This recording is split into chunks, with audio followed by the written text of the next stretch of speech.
Nasaan si Tenten? Si Tenten? Tenten? Ten? Ten?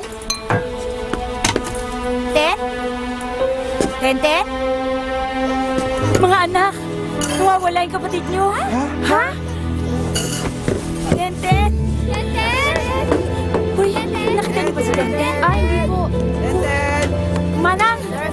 Manang! Nakita niyo ba si Tenten? Ay, hindi namin Ay, naku, umalis na kayo. Hindi niyo pala nakita si Tenten. Mga bakla, nakita niyo ba si Tenten? Ay, hindi, Mother. Wala kayong kwenta. Ma! Tenten! Hindi naman kayo maririnig ni Tenten, no? Bakit? Kasi po bingi siya. Ha? Ano bingi? Ano bang ibig sabihin ng bingi? Di hindi nakakarinig. Paano mo naman nalaman yun, Aber? Kasi tuwing sinisigwan ko siya para magising, si Shami at yung kambal gising na, pero siya tulog pa rin. Paano yun? Bingi ang anak ko. Bingi si Tenten.